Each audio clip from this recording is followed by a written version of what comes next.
আসসালামু আলাইকুম রহমতুল্লাহ। Hello viewers, আশা করি আল্লাহ তাআলার কৃপায় ভালো আছেন। আজকে এই ভিডিওতে আপনাদেরকে আমি যা দেখাবো সেটা হচ্ছে জৈব রসায়নের ৪র্থ নম্বর পার্ট। এই পার্টে আপনারা যেটা পাবেন সেটা হচ্ছে, আমরা জানি জৈব রসায়নের 4 ধরনের বিক্রিয়া নিয়ে আলোচনা করা হয়। একটা হচ্ছে দ্রুত বা সংযোজন, প্রতিস্থাপন বা অপসারণ, অপসারণ এবং সমকরণ বিক্রিয়া। তো দ্রুত এবং প্রতিস্থাপন এই দুই বিক্রিয়া মোস্ট ইম্পর্টেন্ট। আর এই দুই বিক্রিয়া আবার দুই ভাগে বিভক্ত, ইলেকট্রন আকর্ষী এবং কেন্দ্র আকর্ষী। এই ইলেকট্রন আকর্ষী এবং কেন্দ্র আকর্ষী বিক্রিয়া কিভাবে হয়, বা ইলেকট্রন আকর্ষী বিক্রিয়া কেন ইলেকট্রন আকর্ষী হয়, কেন্দ্র আকর্ষী বিক্রিয়া কেন কেন্দ্র আকর্ষী হয়, এই ধরনের বিষয়গুলো খুব সুন্দরভাবে এখানে উপস্থাপন করা হয়েছে। এর পরবর্তীতে যে জিনিসটা দ্রুত বিক্রিয়ার নাম আসলেই যে জিনিসটা সহজে চলে আসে সেটা হচ্ছে মার্কোনিভের সূত্র। এই মার্কোনিভের সূত্র অনেকে মনে করে কঠিন, আসলে মার্কোনিভের সূত্র একদম সোজা। শুধু অপ্রতিসম বিকারক এবং অপ্রতিসম বিক্রিয়া যদি কেউ ছিলেন তাহলে ইনশাল্লাহ আমি মনে করি যে মার্কোনিভের সূত্রটা খুব ভালোভাবেই ইনশাল্লাহ শিখতে পারবেন। আশা করি এই 10 মিনিটের ভিডিওতে আপনারা যৌগের 4 ধরনের বিক্রিয়া সম্বন্ধে একদম ক্লিয়ার হয়ে যাবেন এবং মার্কোনিভের সূত্র অনেক বেশি ভালো করে ক্লিয়ার হয়ে যাবেন ইনশাল্লাহ। তো আমার এই চ্যানেলটি সাবস্ক্রাইব করবেন।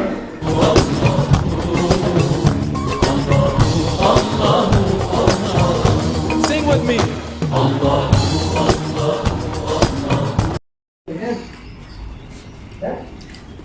এই জৈব যৌগ বিক্রিয়া, জৈব যৌগ 4 ধরনের বিক্রিয়া। একটা হচ্ছে দ্রুত বিক্রিয়া, প্রতিস্থাপন বিক্রিয়া, অপসারণ বিক্রিয়া, আর একটা হচ্ছে সমানুকরণ বিক্রিয়া।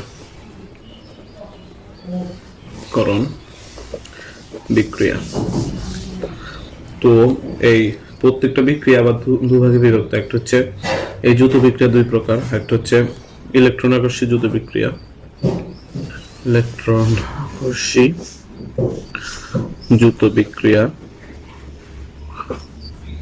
তারপর হচ্ছে কেন্দ্র আকর্ষী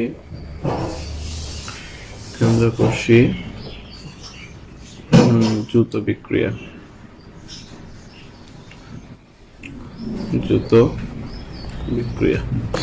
তো এই তোমরা সবসময় মনে রাখবে যে এই প্রতিস্থাপন বিক্রিয়া 2 প্রকার, ইলেকট্রন আকর্ষী প্রতিস্থাপন বিক্রিয়া, কেন্দ্র আকর্ষী প্রতিস্থাপন বিক্রিয়া।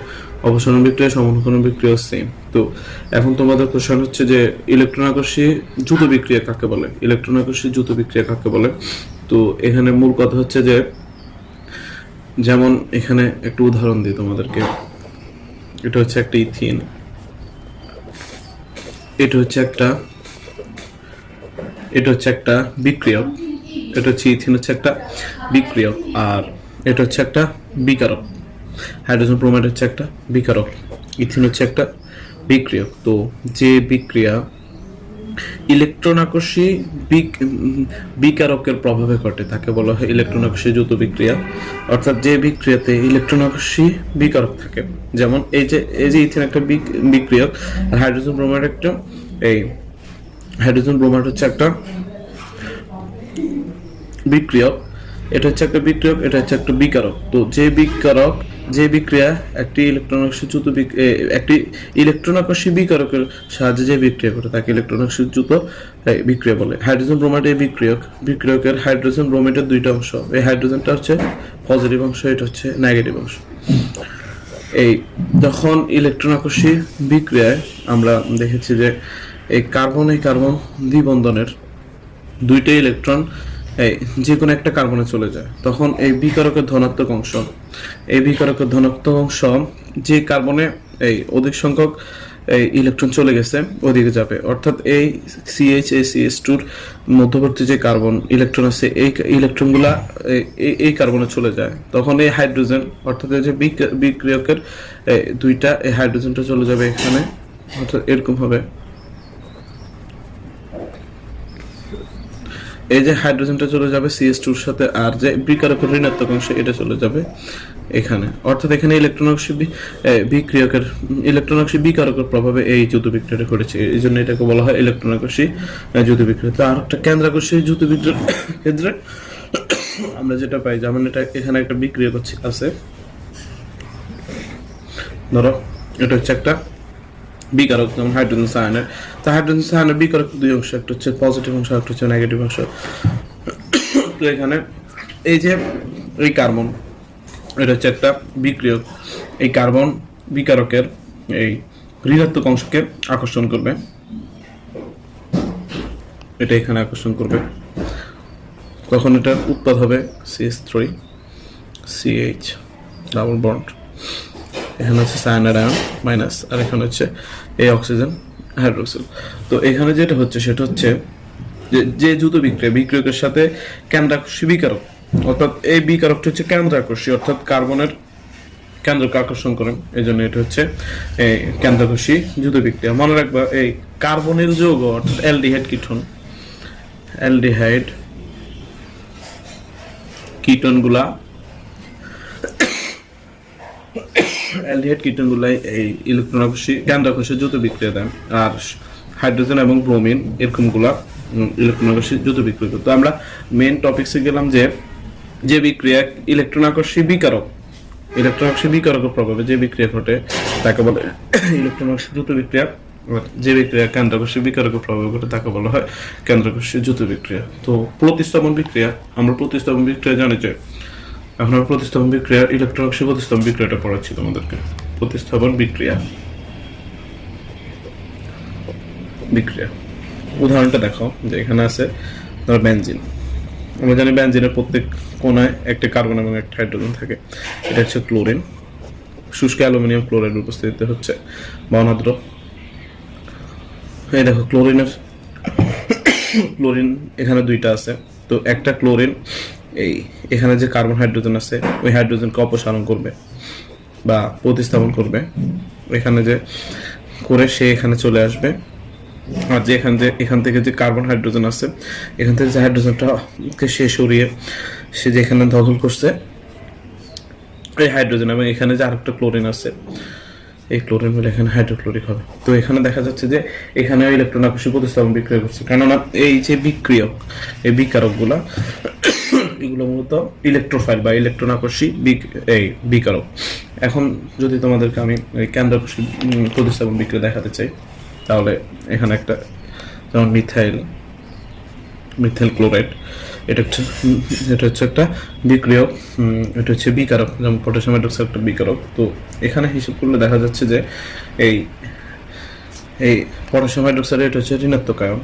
তো আমরা জানি ইলেকট্রনের প্রতি যারা আকর্ষণ তাদেরকে ইলেকট্রন আকর্ষী, বা ঋণাত্মকের প্রতি যাদের আকর্ষণ তাদেরকে ইলেকট্রন আকর্ষী। আর কেন্দ্র আকর্ষী অর্থাৎ নিউক্লিয়াসের কেন্দ্রে যে ধনাত্মকের প্রতি যে আকর্ষণ তাকে আমরা বলি কেন্দ্র আকর্ষী। তো নিশ্চয়ই কেন্দ্র ধনাত্মকের প্রতি আকর্ষণ ঋণাত্মকের থাকবে। তো হাইড্রোক্সিল আয়ন ঋণাত্মকের, এই